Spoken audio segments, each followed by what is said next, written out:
Sir class 12th को कैसे start करें जिससे जीरो से हीरो बन जाए और एक टॉपर बन जाए, हम लोग 95% से ज्यादा स्कोर कर दें क्लास 12th के अंदर। तो यहां पे मैं सारी चीज आप सभी को बताने वाला हूं एग्जांपल के थ्रू, फिजिक्स के थ्रू, जिससे आप लोग इजीली सारी चीजों को कनेक्ट कर जाओगे कि सर कहना क्या चाहते हैं, किस तरीके से आप लोग को इंप्लीमेंट करना है और कैसे आगे बढ़ना है। तो चलिए शुरू करते हैं। एक एक चीज को ध्यान रखिएगा, वीडियो को लाइक कर दीजिएगा। लास्ट में मैं वन स्टॉप सॉल्यूशन आप सभी को बताने वाला हूं जिससे आप लोग चीजों को बहुत आसानी से कर पाओगे और एकदम एक शेड्यूल है उसको फॉलो करके चीजों को कंप्लीट कर पाओगे। तो सबसे पहले आप सभी को पता होना चाहिए कि एग्जांपल है कि फिजिक्स, अगर मैं फिजिक्स की बात करता हूं, पीसीएमबी के सब्जेक्ट हो या पीसीएम के हो या पीसीबी के सब्जेक्ट के आप लोग स्टूडेंट हो, तो उस केस में आपको याद रखना है कि यार फिजिक्स और मैथ की जब बात की जाती है ना, तो ये सब्जेक्ट बहुत डरावने होते हैं, बच्चों को बहुत डर लगता है और अगर इसके अंदर मेहनत नहीं की जाए ना बेटा तो फिर आप लोगों को दिक्कतें हो जाती है। तो यहां पर ये सब्जेक्ट आप लोगों की मेहनत मांगते हैं, आपकी कंसेप्चुअल क्लियरिटी मांगते हैं।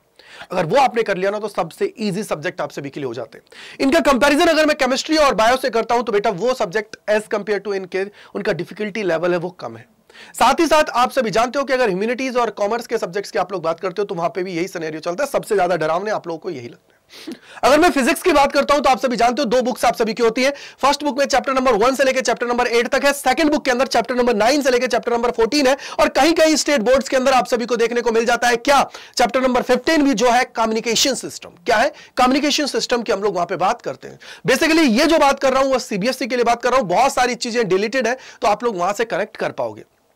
आगे की अगर मैं बात करता हूं तो आप सभी जानते हो कि सर चैप्टर नंबर 1 से चैप्टर नंबर 8 की मैं बात करता हूं फर्स्ट बुक की, तो आपको पता होना चाहिए 60 to 65% आप सभी का ये कैरी करता है। और सबसे बड़ी बात यहां पे ये चैप्टर एक दूसरे से कनेक्टेड है। अगर आपको पहले चैप्टर में दिक्कत हो गई ना तो फिर आपका जो इंटरेस्ट होता है ना किसी सब्जेक्ट के लिए वो दूर हो जाएगा।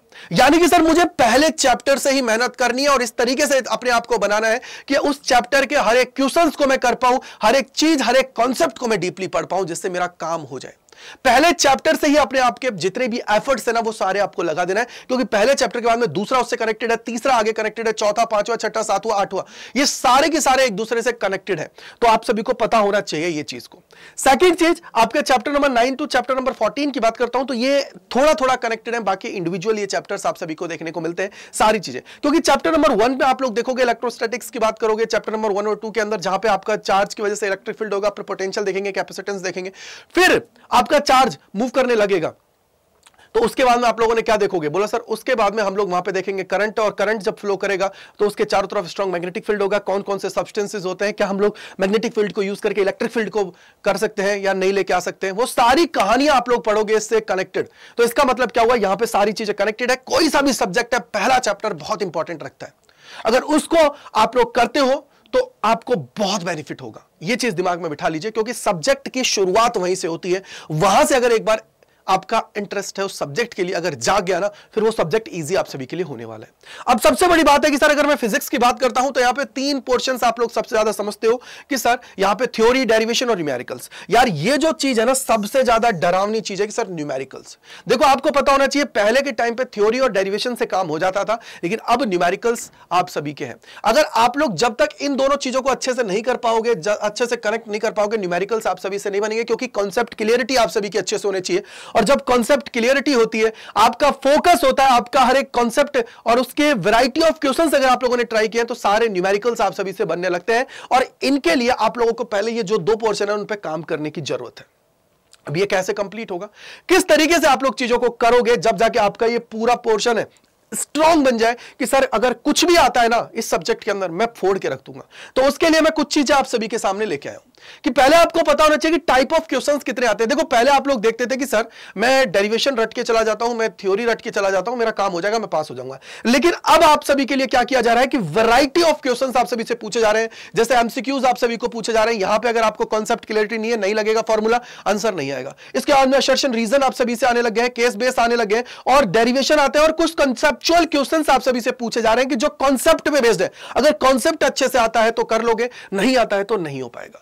ये सारी चीजें आप सभी को पता होनी चाहिए। अगर टाइप ऑफ क्वेश्चंस की मैं बात करता हूं, हर एक सब्जेक्ट के अंदर ये टाइप ऑफ क्वेश्चंस आप सभी को देखने को मिलते हैं। तो ये कैसे होंगे, किस तरीके से मैं मेहनत करूंगा, तो उसके लिए जो सिंपल चीजें हैं वो है ये आपके सामने कि यार आप सभी को यहां पे मैं अगर टॉपर बनना है तो क्या क्या चीजें इंप्लीमेंट करनी पड़ेंगी, किस तरीके से पूरी साल भर। मैं एक चीज बोलूंगा, साल भर जो मेहनत करता है ना बेटा वही 95, 97, 98, 99 तक पहुंचता है। और जो ये सोचता है कि लास्ट के 2 महीने में मैं पढ़ लूं, वो सिर्फ पासिंग मार्क्स तक पहुंच पाता है, 60-70% तक वो पहुंच जाता है। क्योंकि देखो 0 से 70 की जर्नी एक अलग है, और 0 से 70 के लिए जितनी मेहनत आपने की है ना, 70 से लेकर 90, 95, 98 तक पहुंचने के लिए उतनी ही मेहनत दोबारा करनी पड़ेगी आप सभी को।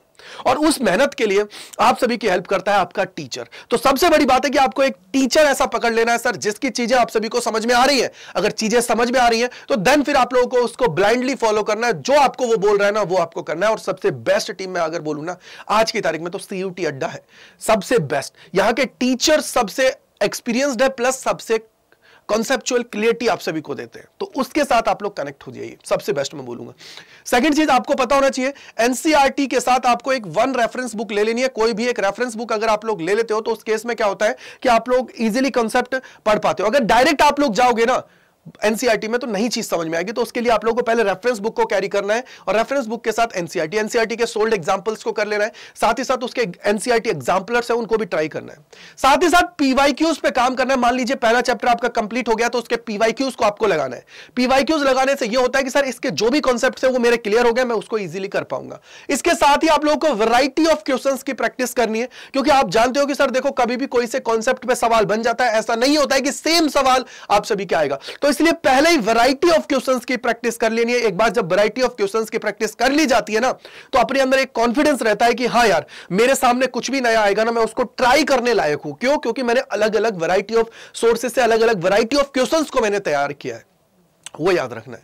इसके साथ ही आप लोगों को फोकस करना है कॉन्सेप्चुअल क्वेश्चंस के ऊपर। ऐसा नहीं है कि सर रटन विद्या है डायरेक्ट फॉर्मूला आ गया हो गया, कॉन्सेप्चुअल क्वेश्चंस पे ज्यादा फोकस करना है, क्योंकि कॉन्सेप्चुअल क्वेश्चन ही आप सभी से है कि एक कॉन्सेप्ट को दूसरे में जोड़ दिया और उसके साथ आप लोगों को चीजें पूछ ली जाती हैं। तो कॉन्सेप्चुअल क्लियरिटी होना आप सभी के लिए जरूरी है। और सबसे बेस्ट जो है वो है practice practice practice practice.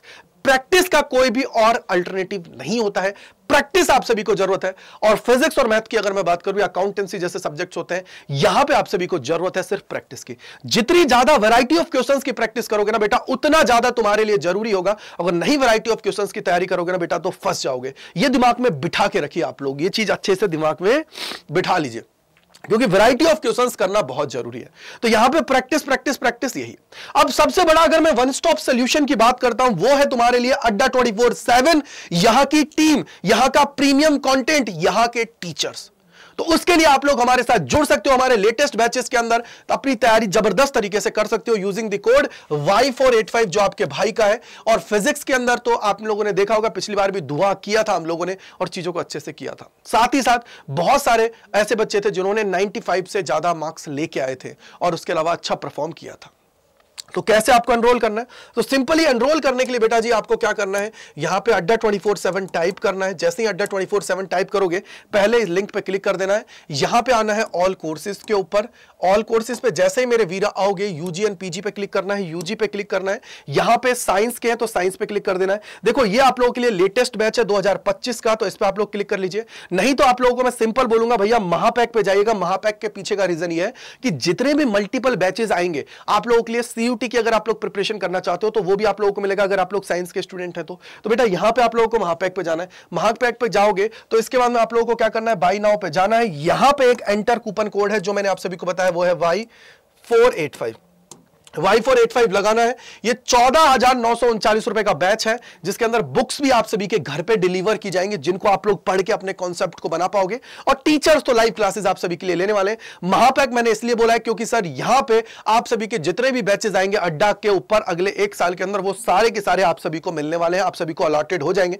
Multiple times आप लोग प्रैक्टिस कर पाओगे। तो जाइए एनरोल कर लीजिए यूजिंग द कोड Y485। इस Y485 को लगा के आज ही ज्वाइन कर लीजिए अड्डा 24/7 के ऊपर बैचेस को, चाहे साइंस कॉमर्स आर्ट्स जिस भी स्ट्रीम के उसमें जाके आप लोग इसको एनरोल कर सकते हो। तो thank you and bye bye to all. मिलते हैं इसी प्रकार के और सेशंस में CUT अड्डा 24/7 के ऊपर। Bye bye to all.